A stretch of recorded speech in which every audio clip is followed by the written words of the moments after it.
Okay, so let me continue. So first, thanks to Yuda, for inviting me, and Claudio for reminding me to send the slides. It was very useful. Sorry for ignoring your email. Okay, so I'm going to continue. So the culmination of this talk, which will happen after lunch, is sort of this first really great result that started the field of lattice-based cryptography, the result of ITAI that's been improved upon up to the recent result of Michancho and Regev. But for the first hour before lunch, I want to kind of set up more tools that we will need for this result, and also for the results that that sort of followed this fundamental breakthrough. And these tools are really useful because not only they really, like, people have figured out afterwards what is it that's needed to make like what is the natural things that is needed for lattices. And right now it looks, I don't know, it almost looks sort of perfect. You kind of look at things and they just work out great. But for this you need some tools, and these tools are kind of amazing in themselves. So the outline of how I will do things is, first I will present these average case problems. So you may have heard the word worst case, average case reduction. So, well, these average case, these are problems. So that's what I'll do first. The small integer solution problem, the fundamental problem there. And then if you've ever peeked inside a lattice paper, you will see the word Gaussian distribution. And it's really, I mean, Gaussians, this is just the normal distribution, and it appears everywhere in life. But there's something very particular and special about it for lattices, and why it fits so perfectly. And this is something that I will talk about and I will do, and hopefully you'll get the intuition for why this is the right why this is the right thing to use for lattices. And this will appear every day. You see, I mean, even today, Chris will use the Gaussian, and then tomorrow the Gaussian will be used all over the place, and then in the proofs of hardness, Oded will use the Gaussian on Wednesday. So it'll come in all the time, so I think it's important to kind of at least understand what it is and why it's so great. And then I will do the worst case reduction after lunch. And actually, once you have all the tools, the reduction itself, at least the intuition, is quite simple. All right, so let's talk about the average case problems. So as Oded mentioned, the way that cryptography is done based on worst case lattice problems is you don't really base your cryptography on worst case lattice problems. Some work has been done to create these average case problems like CIS and learning with errors. Also all one has to do is, if one wants to build cryptography based on worst case lattice problems, one just bases it on one of these two problems. So on the CIS problem, and there's different types where you can base on depending which problem you want to use. On the CIS problem, it seems like all you can do is mini-crypt. So mini-crypt, if you're too young, these are one of the 5 worlds of Impagliazzo, and so these are the things that you can derive from one-way hash functions or random oracles, the more general mini-crypt. So these are one-way functions, collision-resistant hash functions, digital signatures, ID schemes. That's basically it. But this already includes, the most important primitive that I think is used in cryptography now, digital signatures. So this is pretty useful. And then on the other hand, on the other side, I will not talk about it now. This is the next talk by Chris, is the learning with errors problem, and that's where you get the cryptosys, public key cryptography, and all the other stuff that comes along with it. And we'll see a lot of that tomorrow as well. All right, so if we break down the worst case here, the two lattice problems, the important ones, is you have the SIVP, the short independent vector problem, and the BDD, which is the bounded distance decoding problem. So these two are the crucial, as we figured out in recent years, these are the two crucial problems in lattices. And there's a relationship between them. If you can solve SIVP, you can solve BDD. And if you can solve BDD, you can quantumly solve SIVP. I won't really go into this. This is not the point of this current lecture. But just to know that this exists. So let's talk about this central problem, which is the small integer solution problem. So here's the problem. And at first, it looks like it has nothing to do with lattices. And actually, if one wants to construct cryptography, one doesn't even really need to know anything about lattices. But I think you would be missing out a little bit. Because it really helps to know where these things are coming from. So here's the problem. The problem is you're given m vectors in zq to the n. And these are completely random. So this is this distribution that was so crucial for n. If you wanted to base something on factoring, you don't know how to generate the n. How did you choose the p and q randomly or in some weird fashion? But here, it's going to turn out it's just completely random. This is the hardest distribution for this small integer solution problem. So choose the AIs completely randomly in zq to the n. And the problem is to find a non-trivial solution, z1, zm, in -1, 0, 1. So all the coefficients of zi's are -1, 0, 1, such that the sum is 0. So why did I say non-trivial? 0, yeah, because you could just set them all to be 0. So 0 is going to be trivial. Well, we don't want that one. We want another one. Okay? And so let's make some observations. If the size of the zi were not restricted, so meaning it didn't have to come from the set -1, 0, 1, then this would be a trivial problem. And how do you solve it? There was somebody who was always yelling out. Oh, there we go. So how would you solve it? Oh, there we go. Gaussian elimination. Okay. So if the size of the zi were not restricted, this problem is quite trivial. So the restricting the zi's is crucial. And as I will show in a few slides, or maybe you can guess already, the hardness of this problem, this small integer solution problem, already, if this problem is hard, you immediately get collision-resistant hash functions. So we'll see this in 2 slides. I mean, it's fairly obvious. And something interesting, even though this at first doesn't really look like it has anything to do with lattices, there really is a relationship to lattices which emerges. So here it is. It's not... Is it important how you restrict it? I mean, if you had, let's say, all 2, would it be very different? No. So this is a good question. I just picked Z1. I just picked this set -1, 0, 1 because it's simple. I think this was the original, classical thing. But yeah, all it has to be is small. So when there's no size restriction, it's hard. It's easy. When there is a size restriction, it becomes hard. And sort of the bigger the restriction, the harder it becomes. But it doesn't have to really be this L infinity norm. It's useful for applications. That you'll see with the collision-resistant hash function, it's nice to have an L infinity norm bound, just convenient. But yes, good. Have we defined m in terms of n yet? Not yet. It's coming. What about q in terms? Do you really want to know, or are you just you're just being difficult?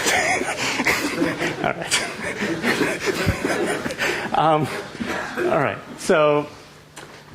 All right. So here's the relationship of cis to lattices. So the question was to find a non-trivial solution so that this linear equation is 0. But if you think about it, the set of all linear solutions forms a lattice. Right? Because let S be the set of all integers, no size restriction here, so that the AI zi, the sum of AI zi's, is 0 mod q.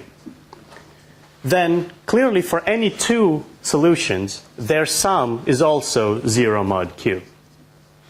So the set is a lattice. So what the cis problem is really asking is to find a short vector with some norm, right? So here I said -1, 0, 1. Okay, so L infinity norm is 1. You could ask for an L2. It's equally hard. So that a short vector in S. Okay, so now here are 2 ways of representing lattices. So one way is using this basis. You have a basis where the columns are the basis vectors. You have this x, which is the integer combination of the basis. And these are the lattice points. Right? The other way is you have this A. Remember, you can think of these columns as those yellow columns I had before. And all the linear combinations that sum to 0, those are also lattice points. Now, this lattice is in a dimension m. This was n, this is m. Some part is cut off. It's okay.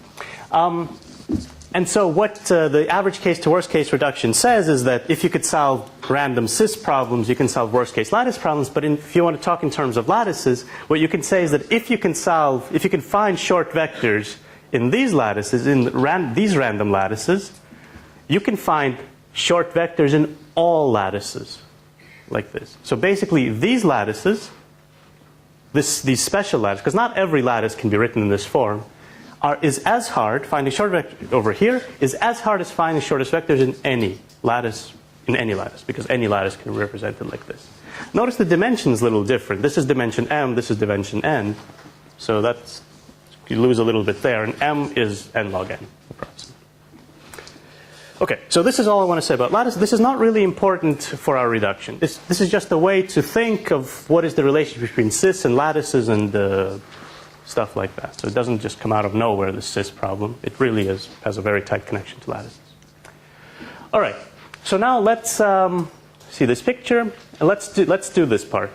Let's first show that if there exists a collision-resistant hash function, so if you can break it, you can solve cis. So let me just review what a collision-resistant hash function is, if you don't remember, as Oded says for the Americans. So you have the hash family H, and you have the domain and the range.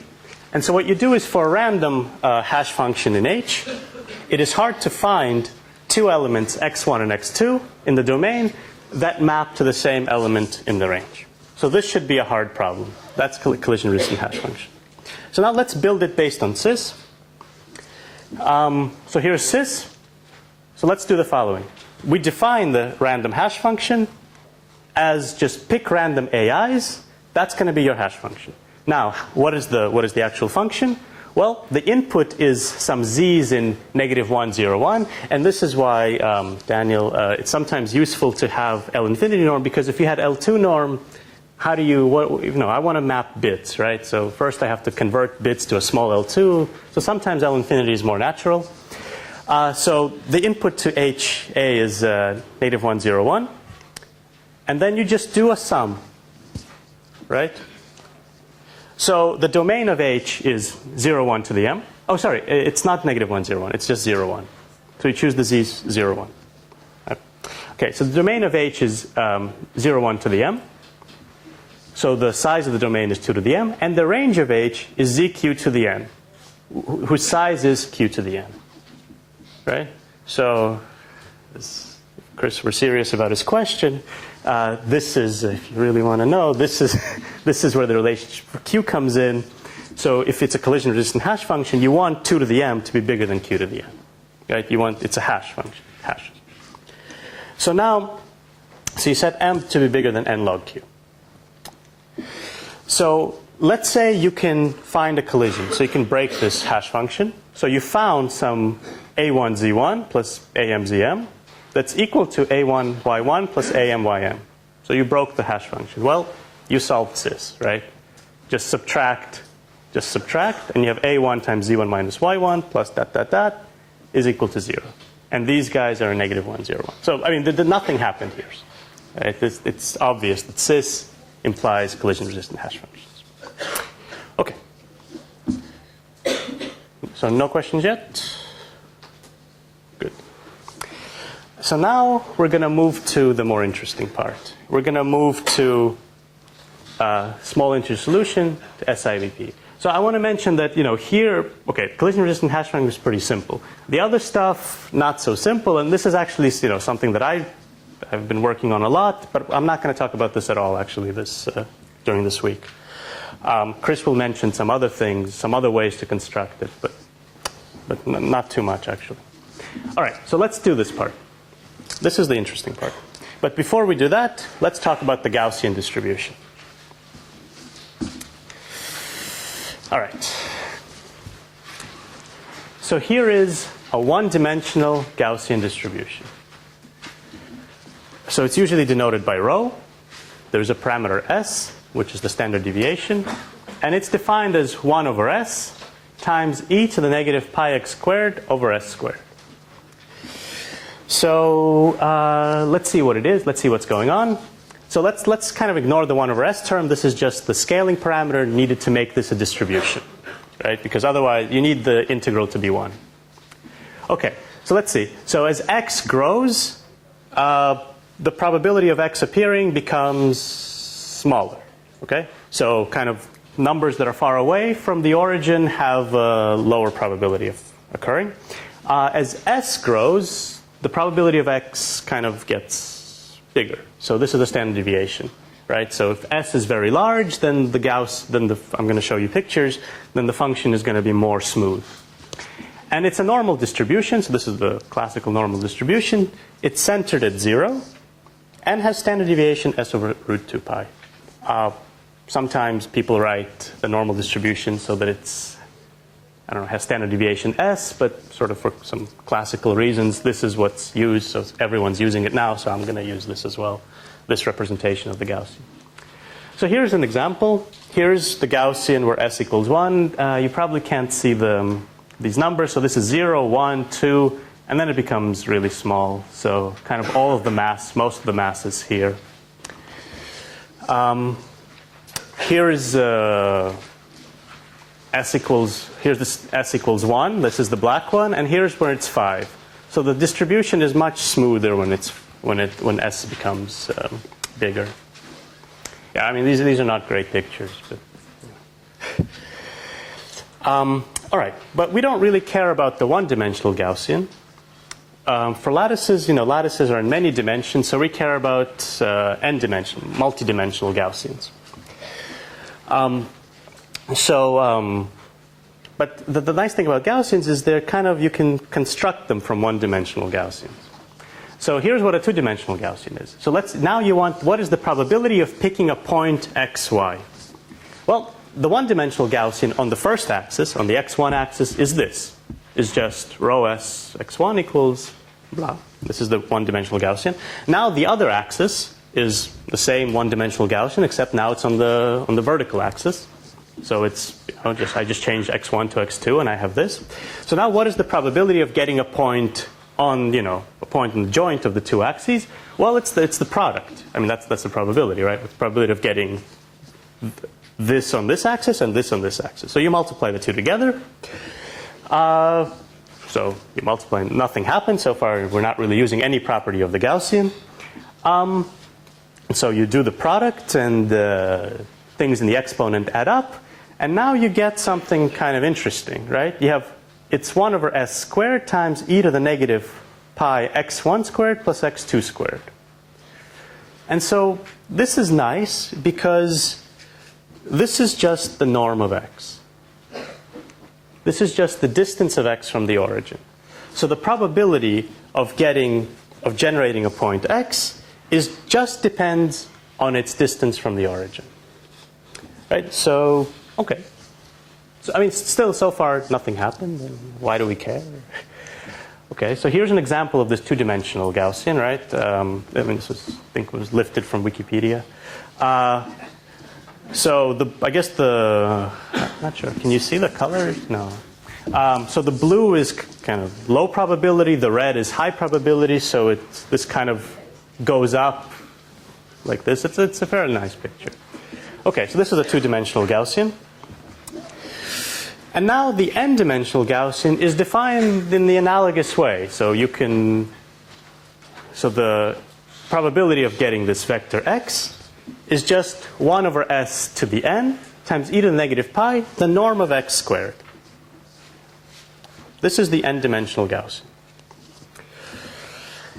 And it's still centered at 0, has standard deviation s over square root 2 pi. What do you think so let me just say some things about the standard deviation. What is the significance of it? If you had a one-dimensional Gaussian, what is the expected distance from the origin that you would get a point? So if you're generating a point from a one-dimensional Gaussian, what's its expected distance?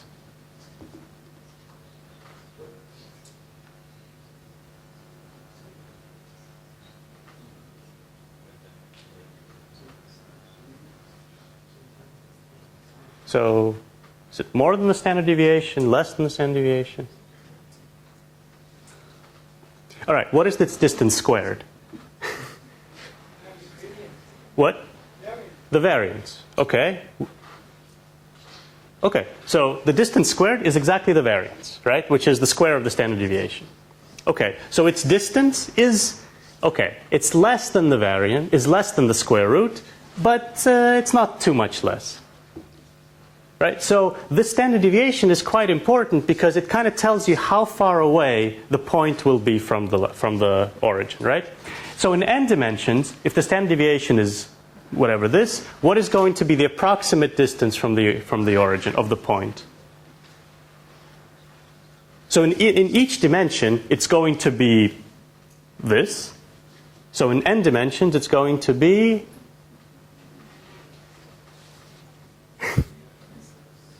what? So in every dimension, we're off by this much from the origin. So in n dimensions, the distance is what? Root n times this, exactly. So it's square root of n times this. So this is important. This is going to be important. That if you generate a point from this n-dimensional Gaussian distribution, its distance from the origin is going to be approximately this. I'm saying approximately because we know its distance squared is the variance. But its distance is not quite that. But it's very close. It's very tightly concentrated.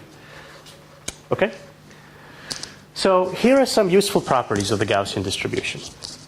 So there are three.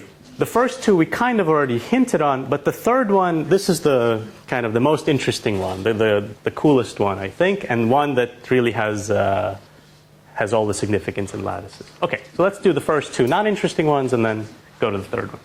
Okay, so it's a product distribution, which means you can write the distribution as a product of one-dimensional probability distributions. Okay, we already saw this with 2 dimensions, so with n dimensions it's exactly the same thing. All right. So now it's spherically symmetric. So now what this means is that the probability of x appearing only depends on its length, which means that I don't care how I choose the axes. If I choose the axes like this, or if I rotate them, it doesn't matter. The probability of x still stays the same. Right? So I can choose my axes however I want, but the probability distribution will really look always like this. So here you have no idea which axes I chose, as long as they're perpendicular. Right? So from this picture, you have no idea. They could be, these axes, or it could be this. Okay, so it's spherically symmetric. This will be useful. And now here is the main course. Generating uniform elements on a line segment. All right, so we have this. So now we're back to one-dimensional Gaussians. So you have this Gaussian distribution, and I'm going to set S, the standard S, to be 5 times m, for some m. Think of m being 1. And now here's the theorem. If x is chosen from this Gaussian distribution, then for all little m less than m, x mod m is going to be really close, within 2 to the minus 110, the statistical distance, to uniform mod little m. Okay, so maybe you don't realize why this is amazing, but so let's try something. So let's say I tell you, generate a random point that's uniform modulo, 10. So what are you going to do? You're going to say, okay, this is pretty easy. I'm just going to generate the uniform point modulo 10. Nothing. Okay. Now I'm going to say, all right, I want you to generate a point that's uniform both modulo 10 and modulo 9. So you can no longer generate a uniform point modulo 10 and then reduce modulo, because uniform modulo 10, okay, that'll be uniform modulo 10, so you satisfied my first requirement. But my second requirement is that this same point better be uniform modulo 9. And that's not going to work, because now if you generate something uniform modulo 10, when you reduce modulo 9, the heavy part will be in the 0, 1 part, right? Okay, so how would you do it? You would say, oh, well, okay, maybe I'll generate a uniform point modulo 90. Yeah? Okay, great. Okay, well, that works too. Okay, but now I say, okay, but what if I want uniform modulo 10, 9, and 8? Now 90 is not going to work so well, right? Because it's not a multiple of 8. So now you're gonna, you can, 90 will work 10 and 9, but it's not gonna work mod 8. So what you can do, okay, so now, you know, I mean, where I'm going is that I can ask you to generate random point modulo 10, 9, 8, you know, even 5.5, you know, 6.1. So when you reduce the modulo of those, I want uniformity, right? So the only thing you can really do there is if you want to generate, you know, if you say I'm going to generate a uniform point from some distribution and that's going to be uniform modulo everything less than 10. How would you do it? I mean, how big of a uniform segment do you need?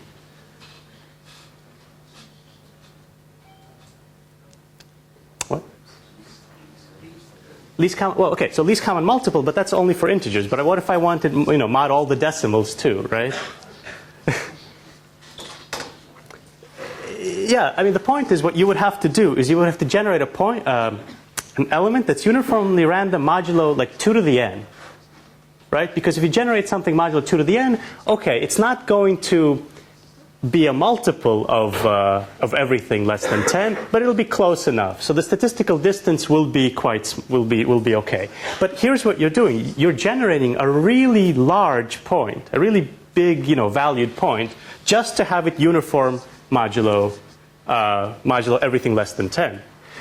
Whereas if you generated a Gaussian, all you have to do is generate a Gaussian with a standard deviation, really approximately, this is like 2, and then it really will be uniform modulo everything less than n. Okay? So if somebody here knows something about random walks, this should be a little bit familiar, because if you do a random walk on a line segment, on a circle, you know how many steps you need to get uniform distribution, and a random walk really is just going to end up with a Gaussian. But I'm not going to say much more about that. Okay, so here's an example. So here's our s equals 1 and m equals 1.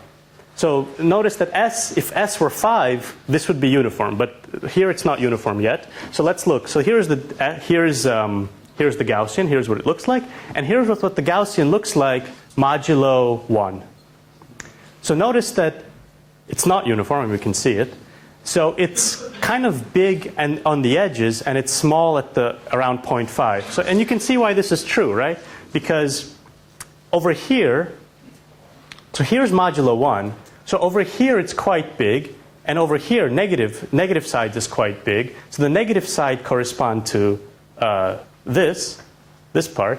The positive side corresponds to this part, and around 0.5, you know, not much. I mean, you're not getting too much weight. So that's why it looks like this. And so let me just show you that when you do m equals 0.9 and 0.8, this is the example that I was talking about before, it gets smoother and smoother. So here's this same Gaussian reduced modulo 0.9. So notice it's still not uniform. We don't want uniform. You won't be able to see anything. So it's still not uniform, but it's now more smooth than the previous one. And here's mod 0.8. So it's still smooth. So this really works. So there really is this magical distribution that does this thing. Okay? And so now here's s equals 2. Okay, the shape of the picture looks the same, but if you look at the legend, I mean, this is like 0.9999995, and this is 1.0005. So you can still see that this is not statistically close, but it's getting really close to it, and, you know, we're done. This is statistically close. This is actually, yeah, this is not even s equals 5, this is s equals 3, but I didn't redo the experiment for 5, because it's already the same. Okay, so this is the magical property of the Gaussian. In one dimension, it's already quite magical. All right, but what we care about is not one dimensions, we care about n dimensions. So now we know what happens when you reduce the Gaussian modulo an interval, but what happens in n dimensions? What we really care about is reducing modulo an n-dimensional parallelepiped. All right, so as Oded mentioned before, here's what it looks like reducing modulo a parallelepiped. You have these two. So let's say this is the parallelepiped we want. So this is the first vector. This is the second vector.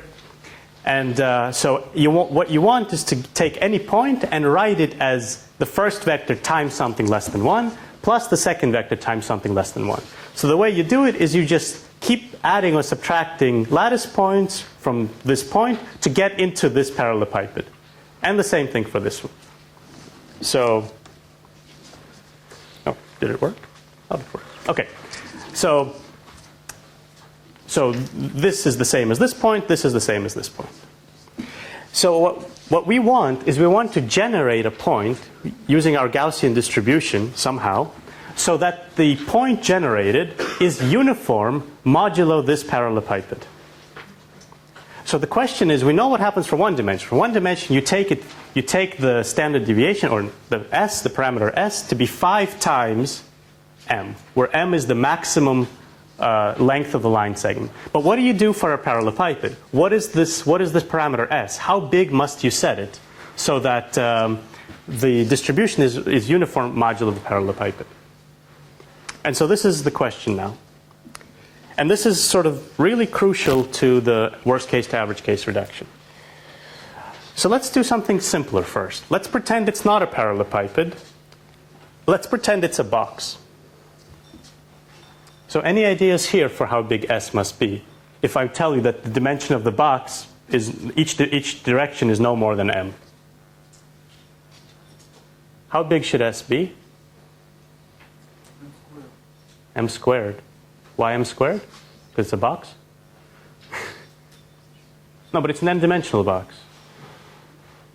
So you want to say m to the n? No. No, so it's not m to the n. Yeah, so it's the same as before. It's 5 times the maximum mi. So why is that? So let's say we have a box B with dimensions m1 through mn, and all mi are less than capital M. Then if we generate these xi from a Gaussian where s is 5m, we know that in every dimension, if we just look at one-dimensional Gaussians, it will be uniform mod mi, right? Mod mj. So for every j, the statistical distance of this random variable will be statistically close to uniform. Well, if it's statistically close to uniform in every dimension, then it's statistically close to uniform in the box. And that's it. So the box is pretty simple. Now, what if it's... So questions about the box?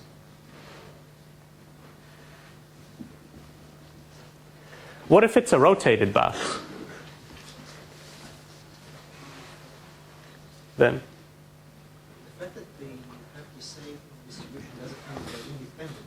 If you want to assume that it's uniformly distributed inside the box, you need to assume that they are independent in each axis. But it's a product distribution, remember? So that's property 1, right? So we can generate points. We can generate the distribution inside the box by independently generating each distribution along the axis. Okay. Yep? Okay. So now, what about the rotated box? What if I'm saying I want to generate something that's uniformly random modulo this box? Yeah, exactly. It only depends on the distance because, well, no, he's far away. He can't see this. He didn't see it. He didn't see it. No, he came up with it. It's not cheating. So rotating the axes does not affect it. Okay? Because, so this is the sort of the sphere. This is the using the other property of the Gaussian distribution. It's axis independent. Okay? Okay, so rotated box, same as the previous, same as the other box. All right. Now the interesting one, that's our original question. What about a skewed box?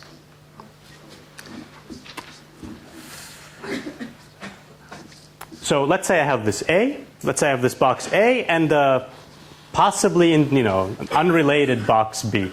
Okay. I mean, the question is, I know that X is uniform mod A.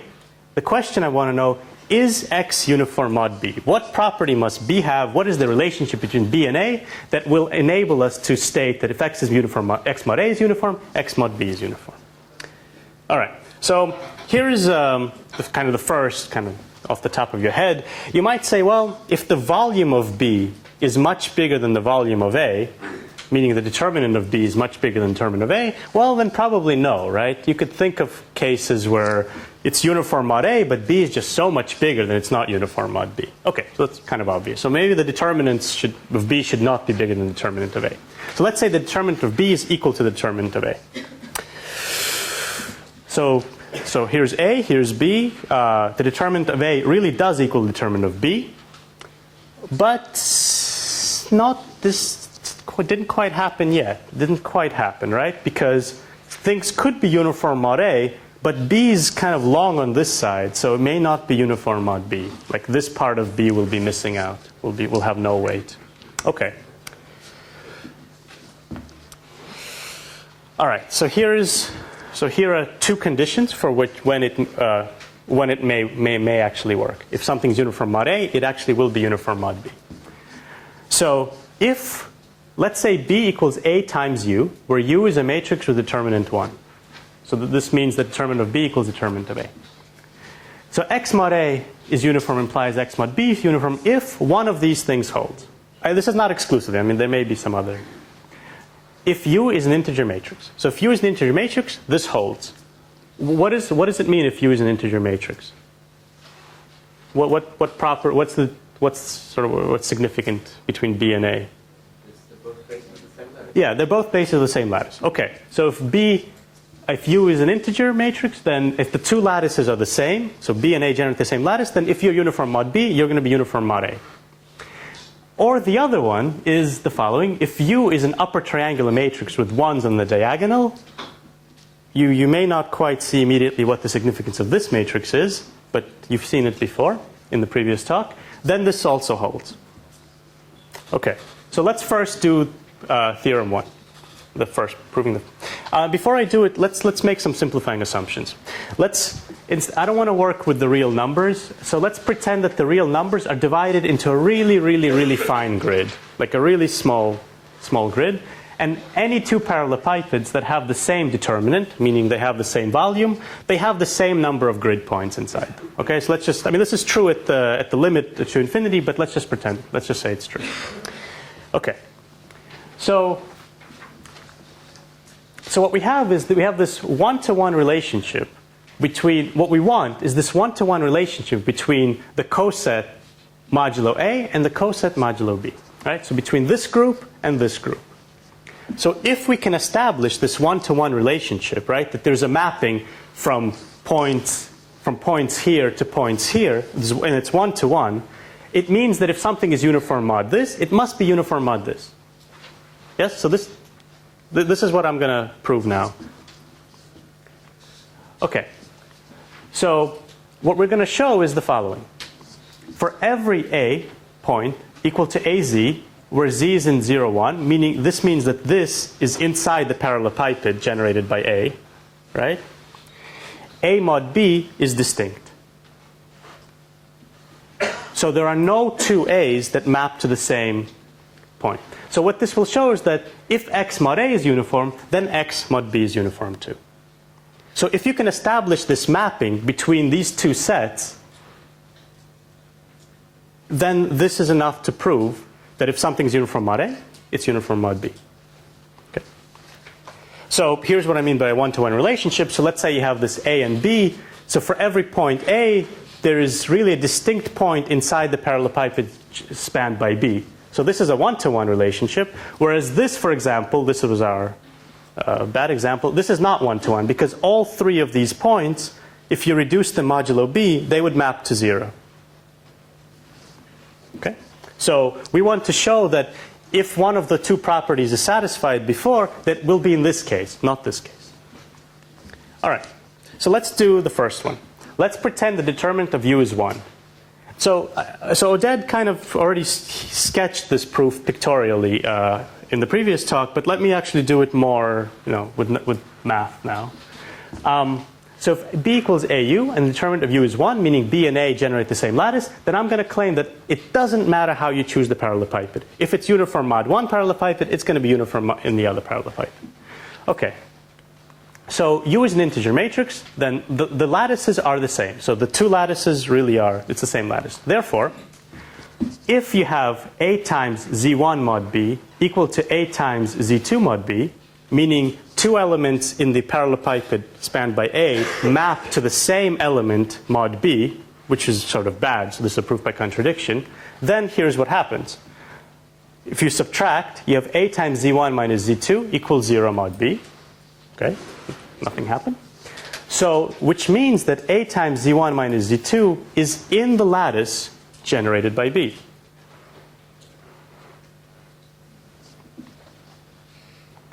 Therefore, Z1 minus Z2 is an integer vector. Okay? Because A times something is in the lattice means that that something is an integer vector. But how can Z1 minus Z2 be an integer vector? All the coefficients of Z are between 0 and 1, not including 1. So the only way this could happen is if Z1 minus Z2 equals to 0, or Z1 equals Z2. So really Z1 and Z2 were not two different vectors mod A. Okay, they really were the same. Okay, so that's the proof of the first fact. And now let's do the other one. The one, okay? If U, this vector U, is an upper triangular matrix with 1s on the diagonal, then A times Z1 mod B equals to A times Z2 mod B. All right, so the proof is fairly similar. Follows the same thing, except the contradiction step is different. All right, so what you have is the following. You have A times Z1 minus Z2 equals 0 mod B. But now notice, A and B do not generate the same lattice. This is kind of crucial, right? I'm not saying anything about the other coefficients of U. They could be, decimal. They could be square root 2s. All I'm saying is that it's upper triangle with 1s on the diagonal, right? So the A and B do not generate the same lattice. They just have the same determinant. All right. So now, what you can rewrite A as B times U inverse, just by definition. So B times U inverse times Z1 minus Z2 is in the lattice generated by B. Okay. Which means that U inverse times Z1 minus Z2 is an integer vector, right? Because we're multiplying this by B, and it's in the lattice generated by B, so this must be an integer. And I'm saying that's a contradiction. Do you see why? And we saw this proof. No, I mean, you shouldn't see why. It's not completely obvious. So here's why. Here's our U is an upper triangular matrix with 1s in diagonal. You can prove that U inverse has the same shape. If you take the inverse, it'll also be an upper triangular matrix with 1s in the diagonal. And so now what we want to show is that, and we know is that U inverse times Z1 minus Z2 is an integer vector. Why did you know that? Again? What? Why did you know that U inverse times? Because B times this thing, this vector, is in the lattice generated by B, right? So therefore, this vector must be integer. That's the definition of a lattice. Okay. So U inverse times Z1 minus Z2 is an integer vector. All right. This is the same proof that you saw earlier. The same proof idea. You kind of start from this side and see what happens. Okay. So U inverse times this is an integer vector. So let's look at the last coefficient of Z1 minus Z2. What must it be? An integer, right? An integer. But what integer can it be? There's only one integer that Z1 minus Z2 can be, and it's 0. Right? So this must be 0. Okay, so this is 0. What must this be? 0, 0, 0. Okay. So the only thing that Z1 minus Z2 can be is 0. Okay? So that's it. So that proves the second part. And now what is the significance? What is the significance of U being an upper triangular matrix with 1s in diagonal? Why do we care about this weird transformation? Is because this is related to the Gram-Schmidt basis. You can write any basis B as the Gram-Schmidt vectors. So these are the B1, B2, B3, Bn. The way Oded did it, he made these orthonormal, but I didn't. It doesn't matter, right? You can just divide by B1 and multiply this by B1. Doesn't matter. So any vector B can be written as B, the Gram-Schmidt basis, times U. And this U will be upper triangular with 1s on the diagonal. So what our claim said was that if we generated uniformly random points modulo this basis, they end up being uniformly random modulo this basis. And what is the great thing about this? What are these vectors? What is the special property of them? It's a box.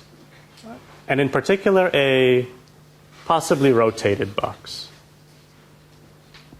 Yeah? Can you see this argument geometrically? Can Yeah. you say that every sort of fundamental region, if you're uniform over any fundamental region of the Yeah. lattice, then you're Yeah, uniform? that is correct. So how do you prove that the Gram-Schmidt thing is a fundamental region? Because of that already told us that it's that the Gram-Schmidt, this thing is exactly so the Gram-Schmidt fundamental region, right? But why is it a fundamental? Well, how can you prove that there are no 2 points? But how can you prove that it's a fundamental? How do you prove that it tiles the space? No. Tiles is not enough, right? No. How do you prove there are no 2 lattice points? If it tiles the space, if you put it on Zn, then it's a fundamental region. On the On lattice points, yeah. But how do you prove that? That it tiles the space if you put it on lattice points? Yeah. I mean, this is really exactly the intuition. So any fundamental region, and the proof is what, 3 lines, right? You can maybe think of it in your head. So what you're saying, if you can see that, then it's fine. So there's really not much happened there. But yeah, so what Zvika said is completely right. Any fundamental region, if something is uniform modulo that fundamental region, it's modulo the lattice, right? And Gram-Schmidt is a particularly nice fundamental region to analyze, right? We don't want to analyze the unicorn with the hawk region, right? Because it's hard to figure out when something's uniform mod that. But it's quite easy to figure out when something is uniform mod this really nice Gram-Schmidt region. Yeah? So this is like a proof that the Gram-Schmidt thing is fundamental. Exactly. This is a proof that the Gram-Schmidt is. Yeah, exactly. Good. All right. So now that we have these simple things together, how do we generate uniformly random elements inside parallelepipeds? Well, suppose we have an X. So this is what we started with 10 slides ago. We have an X that's uniform mod this rotated box. Is X uniform mod B? If A is the Gram-Schmidt basis of B, then yes. This is what we just proved. So if this is your lattice, this is your Gram-Schmidt orthogonal, this is your basis, this is your Gram-Schmidt basis, then yes, uniform mod A means uniform mod B. Good. So, okay. But that's not it, right? If A is the Gram-Schmidt basis of any, so it doesn't have to be a Gram-Schmidt of this basis. It could be the Gram-Schmidt of any basis. So here's your lattice basis. It's not particularly nice. It's this vector with this vector. But there exists another lattice basis that's, let's pretend this generates the same lattice. Then it's okay, right? You can say, look, this lattice is equivalent to this nicer lattice, and here's its Gram-Schmidt, right? So if A is the Gram-Schmidt basis of BU for any integer matrix U with determinant 1, then also yes. And still more, and this is needed for the next one. If A is the Gram-Schmidt basis for any integer matrix U, not necessarily determinant 1, maybe determinant even bigger than 1, then still yes. Do you see why? Why is it okay for U to have a determinant bigger than 1? What?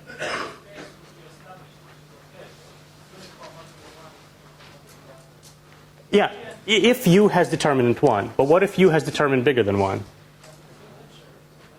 What?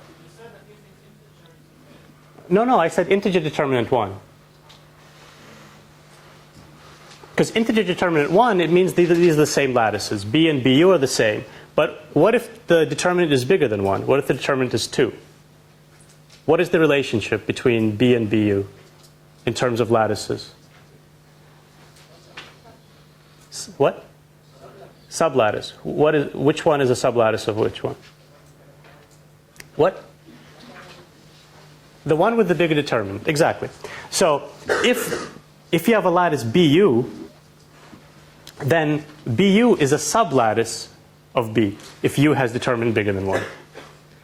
Okay? And therefore, if, you know, this is just sort of algebra, if something is uniform modulo a subgroup, it's also uniform modulo the group. Yeah?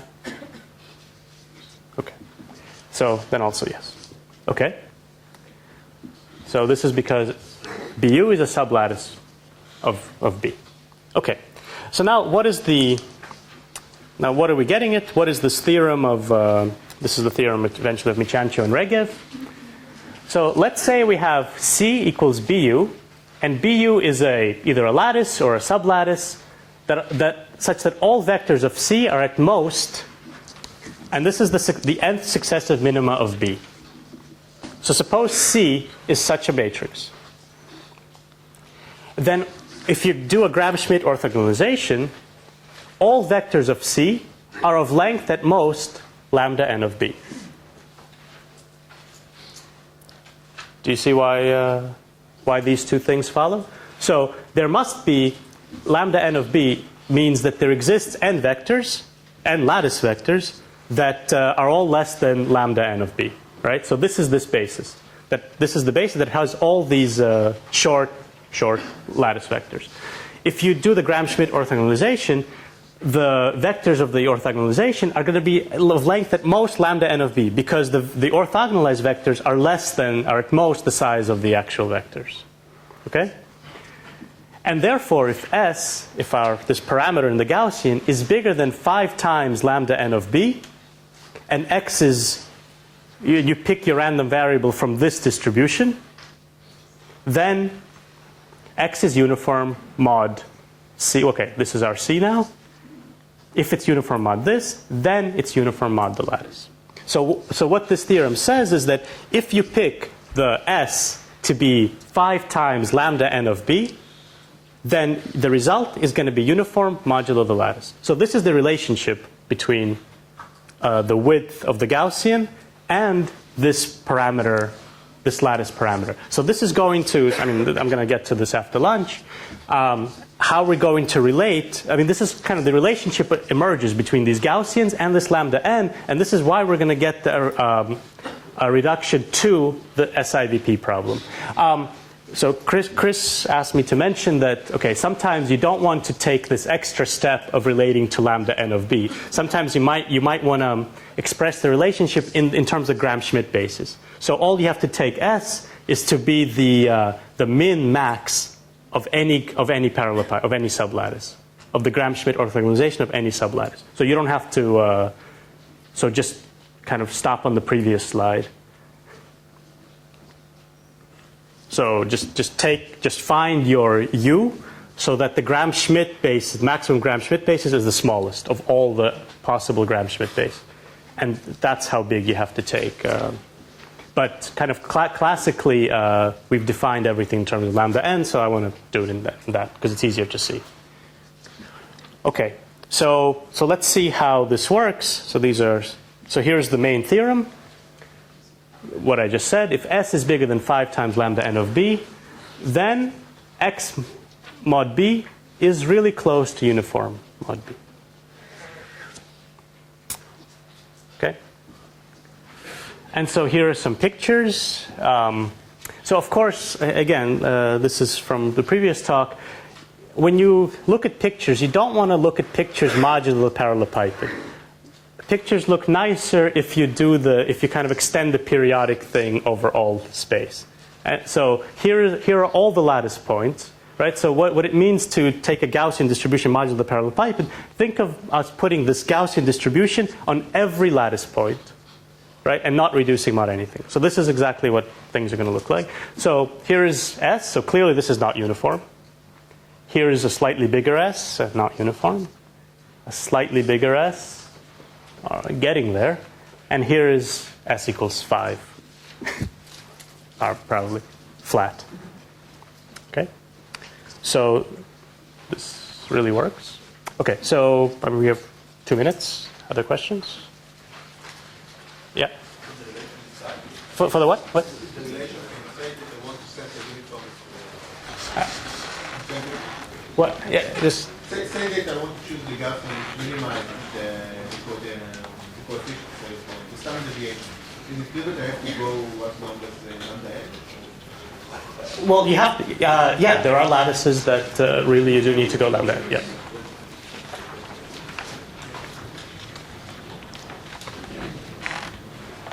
I mean, Benny, I think even Zn, right? For Zn, you have to go to lambda n. Otherwise, you don't reach the mid. Yeah.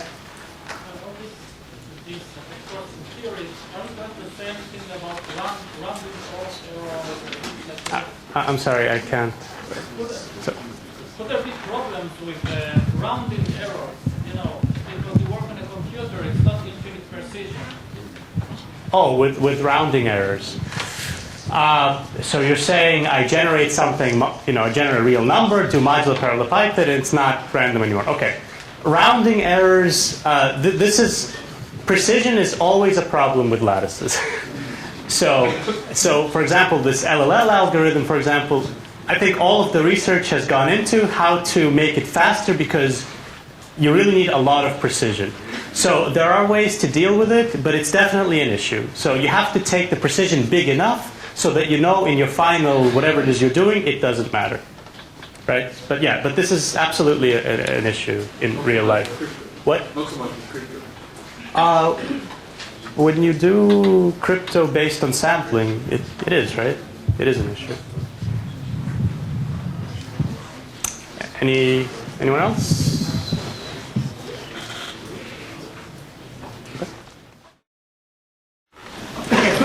So let's restart. Okay, so when we left off before lunch, we proved this theorem that's going to be quite important for the reduction. And just to remind you, it says the following: if we generate a vector x from the Gaussian distribution with the parameter s being 5 times the nth minimum, nth successive minimum of the lattice, so 5 lambda n of b, the statistical distance of x mod b will be basically uniform. So that's all we need. We just need 5 times lambda n of b. And if we take something bigger, of course, it'll still be uniform. So for when we increase the s, if it was uniform for a smaller s, it'll be uniform for a bigger s. Okay, so all right. And you know, here was the picture. You take kind of an s that's not quite big enough, you get a distribution like this. And as you take a larger and larger s, you get a uniform distribution. Okay, so now we get to the reduction, and this is kind of the original one is due to itai, and so it's a beautiful reduction, and you know it really kind of jump-started the area of lattice cryptography, not just because of the reduction itself, but because it got a lot of really smart people interested in lattices. So you have the Goldwassers, the Goldreichs, they started it, and then their students followed, and you know you had the Regevs, and so it's so that really kind of you know, got a lot of people interested. And it's a really beautiful reduction. And the thing I'm going to show you now is really due to Michancho and Regev. So they really simplified the reduction. Sorry. They simplified the reduction of itai to the point where now it's really, really natural. So they started using Gaussians, and now this is sort of the right reduction, at least intuitively. All right, so let's do it. So we're going to reduce SIVP to cis. So if you can solve cis, you can solve SIVP. So let's start. So, okay, in 2 dimensions, the picture's not going to make too much sense. So, you know, I'm going to start with this lattice, but, you know, here it's already the really short vectors. But pretend they're not, right? The idea for the reduction is as follows. You have some basis, and you want to come up with you want to solve cis and come up with a shorter vector than the vectors that you have in this basis. That's the idea. So let's see how it works. So let's say you have this basis, and let's say it's not a really good basis, even though it's a good basis here. But let's pretend we have a bad basis, because I need. It's hard to do the slides with a bad basis because nothing really makes sense. Okay. So what we're going to do is the following. We're going to divide up mentally the space into kind of shapes that are just smaller versions of this parallelepiped. So let's divide the space into much smaller parallelepiped. So here I did 3, but usually you do like order of n of these parallelepipeds. And I'm going to label them starting from the origin, which is going to be 0, 0. And I'm going to go 0, 1, 2. And then when we get to the next lattice point, it becomes 0 again. 0, 1, 2, 0, 1, 2. And up and down, up the same way. So mentally, I'm dividing the space like this. Let's make some observations. All lattice points have labels 0, 0. And this works in n dimensions too. In n dimensions, all lattice points have labeled 0 to the n. Okay? And the converse is also true. The only points that are labeled 0, 0 are lattice points. Okay, so far nothing happened. All right, and now we're going to somehow use the cis oracle. Remember what the cis oracle does. It's given n vectors, and it finds a short linear combination that sums to 0 mod q. So in this case, q is going to be 3. Okay? So here's what we're going to do. We're going to repeat this m times. Pick a random lattice point. So remember, this is like a thought experiment. You never really pick random lattice points in practice, but let's just go with me. Pick a random lattice point. So I picked this one. It's good that we have red back. So you pick this one. That's a random lattice point. And then you Gaussian sample a point around this lattice point. So here I picked this one, and I used my Gaussian sampler to output a point not too far, with some standard deviation over here. So this ended up being the point. Then I chose another random lattice point, and I picked another Gaussian point distributed according to a Gaussian, and it ended up here.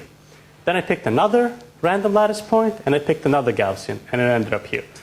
The Gaussians will not always end up on exactly on this grid, but let's kind of pretend they do. You can just round, but let's pretend so they end up on the grid. If they end up somewhere over here, you just round it down to the grid. So let's pretend for now they really end up on the grid.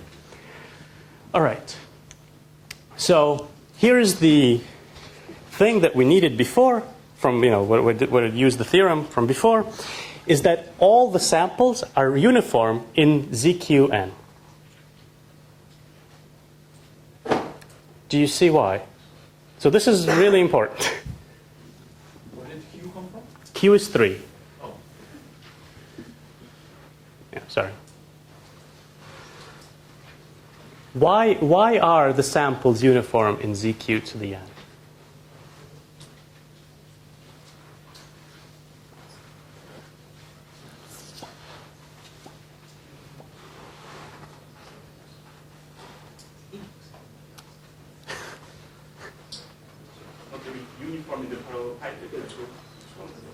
Exactly.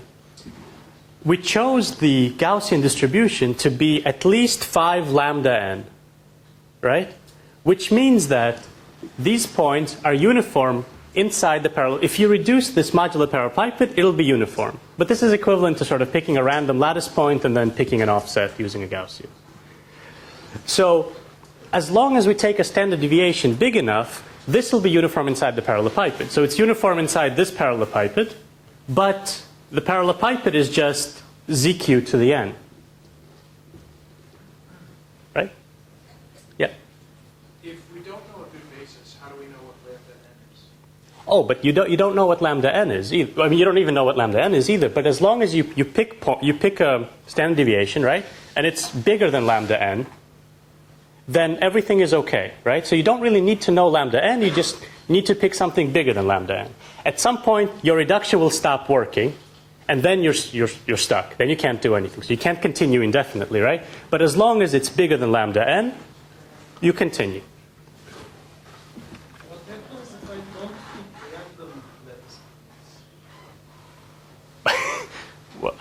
points? In what sense? If I just sample, Gaussian sample around, let's say, consecutive lattice. But then, okay, no. In the real reduction, right, you don't even sample, you sample around 0. Let's pretend this is a basis, right? And then pick a Gaussian and modulo the parallelepiped. But And this is sort of whatever you think is easier to understand. Personally, I think, and I think Oded convinced me, that it's easier to understand when you think, instead of thinking pick 0 and then pick a Gaussian and do a modular reduction, you instead think pick a random point and then pick a Gaussian around that point. And that's going to be the uniform distribution around the whole space, rather than the uniform distribution in just the parallelepiped.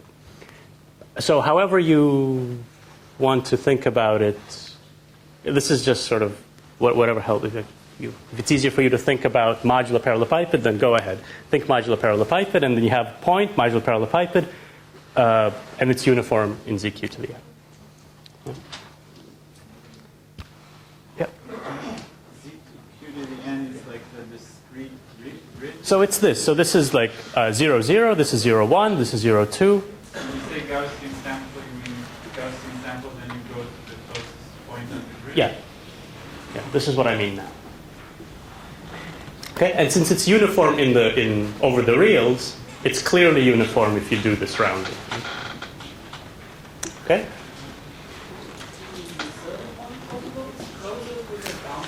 Okay, good.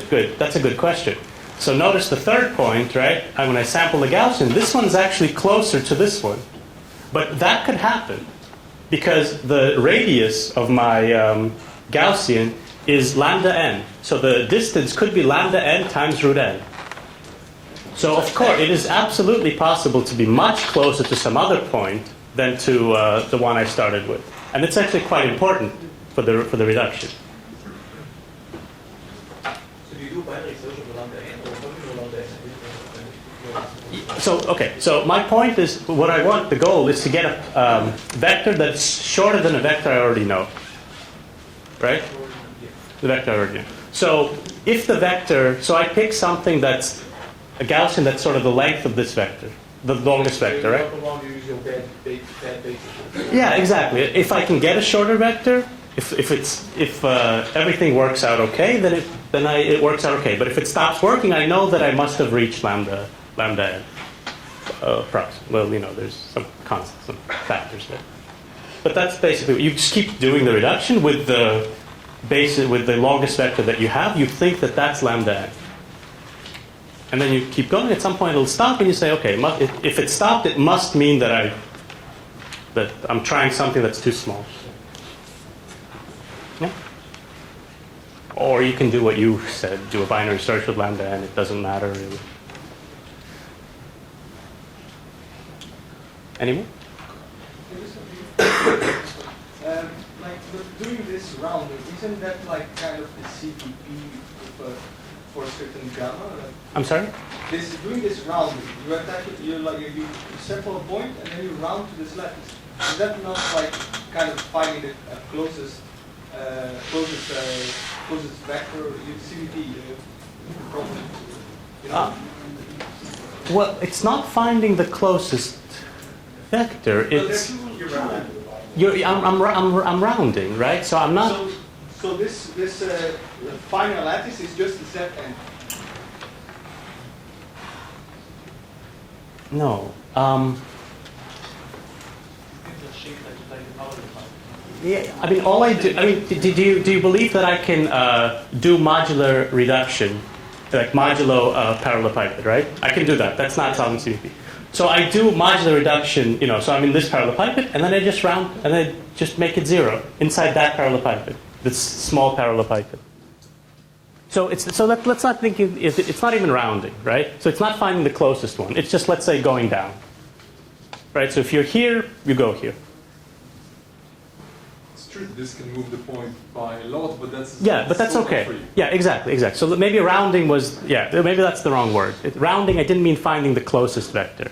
I just meant you just do some deterministic thing that finds some point. You determine how do you want to reach the grid from the Rn. Yeah, that's a good point. Anything else? Okay. So all the samples are uniform in ZQ to the n. Good. So now what I do is I give the ZQ to the n samples to the cis oracle. But I don't give them the lattice samples. I give them the representations. So here, this point is 0, 1. This is 2, 2. this is 0, 1. So I give those vectors to the cis oracle, and I tell them, okay, find me a short linear combination that's 0 mod q, 0 mod 3. Okay? So this is my sample. This is the average case problem that I'm creating. And the oracle, which works, outputs z1 through zm, but they're all negative 1, 0, 1, or, they're just short. It's a short vector z, such that the linear combination is 0 mod q. All right. So now I'm going to use this answer to come up with a shorter vector, a vector that is in the lattice that is shorter than what I had before. Are we always guaranteed that there are such values? Yes, because remember we chose a collision-resistant hash function, right?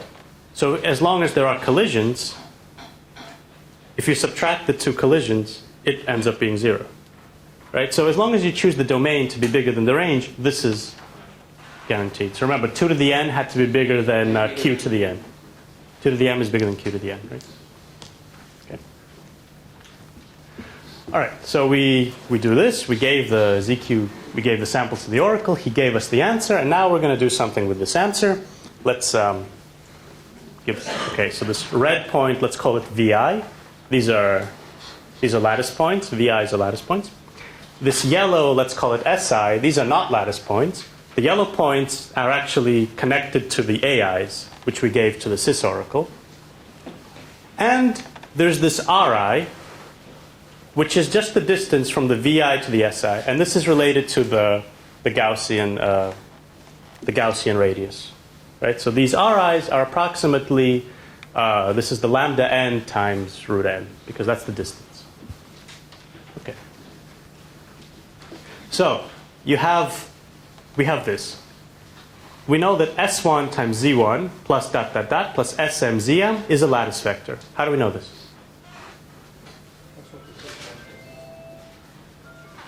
I'm sorry? It's 0 mod q. And by what I said before, everything 0 must be a lattice vector. Okay, so this is a lattice vector. So this is also a lattice vector. Why? Yeah, there's the definition. Okay, I have a lot of time. So okay, so now this is a lattice vector. Yeah, I just opened the parentheses. Yeah. Okay. And therefore, this part must be a lattice vector. Why is this? This is not the trivial. This is not a. Oh. Why must this part be a lattice vector if this is a lattice vector?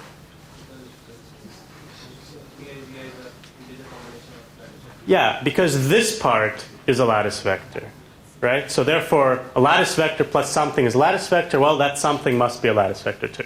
Okay, so this is also a lattice vector. So RIs, which are, what is the length of the RIs? It's related to this. Oh, not talking to me. Yeah. I'm sorry. What's the connection between the SIs and the AIs? So the AIs is the representation on this grid of the SI. So the SI is this one. So this is, I don't know, this is like 1, 2, 3, 4, 5, 6, 1. But the AI is the representation on this grid using this labeling of the SIs. So what is the The RIs, that's the distance, the real distance, geometric distance between the lattice point and this SI that I generated. So the is just the closest point, or is it? What? No, it's not the closest point. It's a close point. It's a point that's approximately distance lambda n times root n. That's the point from which you started. Exactly. This is the point from which I started, right? This is a lattice point. I generated a random lattice point. Okay? Then I generated a Gaussian away from with this lattice point at the center, and I got this point. Okay, so the Gaussian is the RI. Exactly. The Gaussian, the distance is the RI. Yeah. Okay. And then you got the SI. Then I got the SI, and then I converted this SI. The coordinates of it. Okay, I see. Is the coordinates, yeah, on this grid of the SI. Okay? Yeah, I mean, keep asking questions. We have time. This is okay. So again, I get from the answer, I get the combination of SI, a short combination of SIs that is a lattice vector, because he gave me AI ZI is 0. Therefore, I know that this same combination of the SIs must be a lattice vector. Yeah. And then I just didn't do anything and ended up with that this combination of the Ri, so this times Z1 plus this times Z2 plus this times Z3 must also be a lattice vector.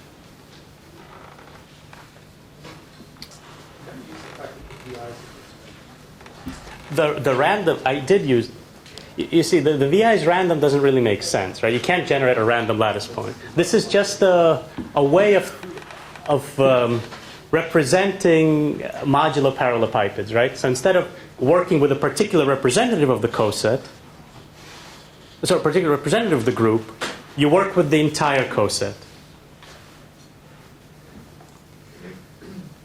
So if you accept the fact that you can sample random VIs, let's accept that fact, that you can sample a random lattice point in space, then where I used the fact that VIs are random is where I concluded that this point, this yellow point, is uniformly random in the whole space.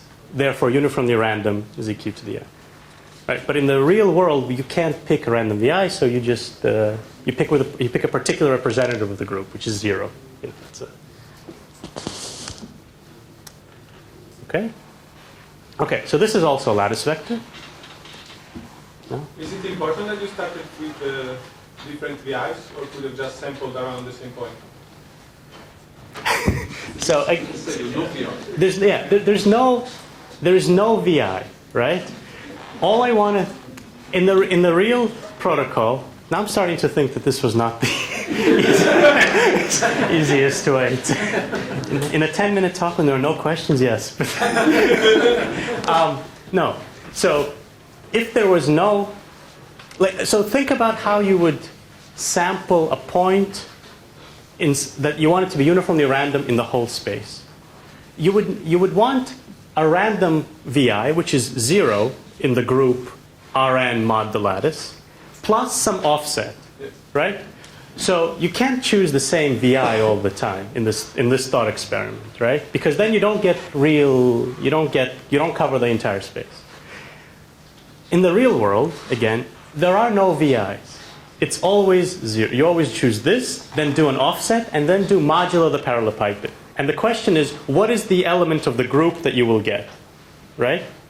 So in the real world, you only work with one representative, whereas in this picture, you work with the entire coset, which is, you know, some representative plus the element that's 0, and that's VI. So Odette is sorry if the VI is confused. No. Okay. Say what reduction looks like when the VI is 0. Everything works fine. Yeah. So when the VI are 0, right? You choose your there's no VI, so you choose your Ri, right? Then you do modulo the parallelepiped. So let's say I choose this Ri. I do modulo the parallelepiped. I get this. And I give that element to the reduction, to the cis oracle, right? And it's the same, and it's going to be the same exact thing. You can actually redo the reduction, pretend VIs are always 0, and then this will all work out. Yeah? Okay. All right. So we ended with R1 Z1 plus ... Rm Zm is also a lattice vector. But, and this is almost the end of the proof, right? Ri's are short. And this is where you needed this. Remember I started the Gaussian introduction by saying, pretend you want something that's uniform mod 10, mod 9, mod 8. So you could take something that's 2 to the n times your interval. But what you want is something short. And this is exactly why. You want the Gaussian, you want some distribution that gives you a short element that's uniform modulo some area. And these are the Ri's. The Ri's are short. And the Zi's are also short. So this vector, Ri Zi, is a short lattice vector. And how short is it? So this is why also you can't just upper bound the lambda n. You want to make sure you find something which is short, because that's going to affect the size of the array, right? Yeah, exactly. But I think you just keep finding shorter vectors, and then you keep going and going. I'll just take a big one. I don't care, because that will make the Yeah, exactly. That's why you want to keep this distribution, this parameter s, you want to have it as small as possible. But if it's too small, then these may no longer be random, and then the reduction is not guaranteed to work. It could still work, but it's not guaranteed. Okay? But so how small is this? Well, RIs are approximately root n lambda n, 5 root n lambda n. And then you sum m of them. So when you sum m of them, so you might say, well, the norm is m times root n lambda m. You can do better. Because these are, I mean, this is the proof is not completely trivial, but the idea is you're summing random numbers together. So some of them will cancel out. So really, this is going to be root m times the size of the RI. So it'll be root m times root n lambda n. So this is n lambda n. So if the reduction works, you're guaranteed to get a vector that's root n times root m lambda n, and root m is like root n, so it's n. So this is where the factor n comes in.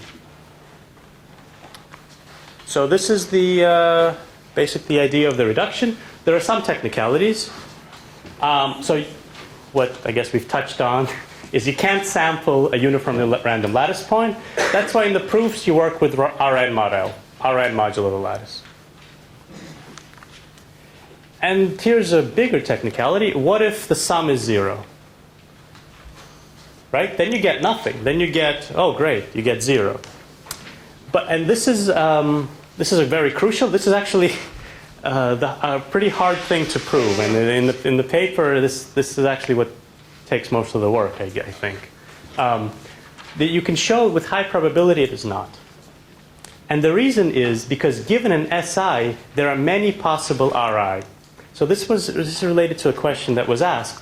Remember, this point is actually closer to this lattice point than this one. And this is actually quite important for the reduction. Because the cis oracle cannot figure out which lattice point it came from. So it cannot figure out the RI.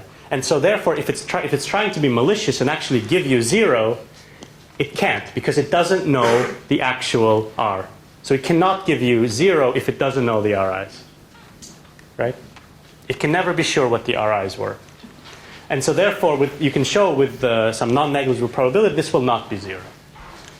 And then and the third issue is that Gaussian sampling does not give us points on the grid.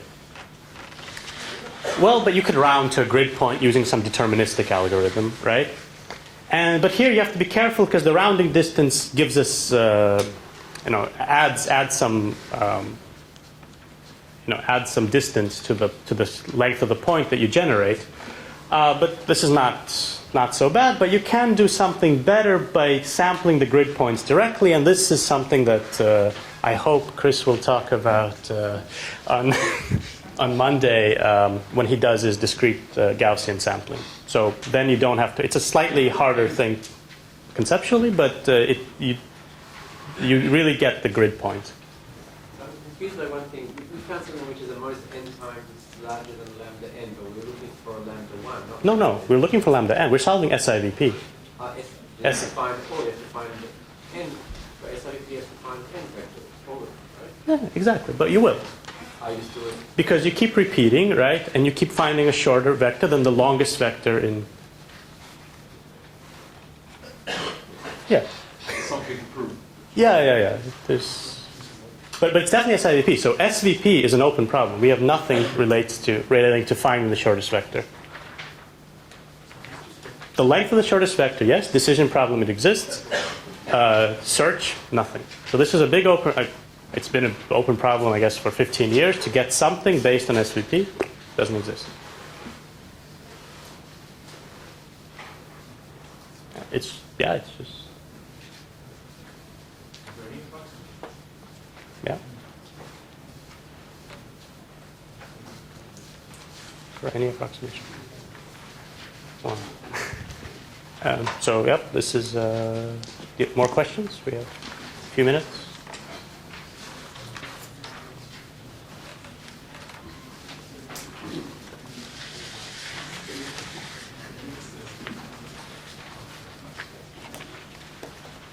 Okay, that's coffee break.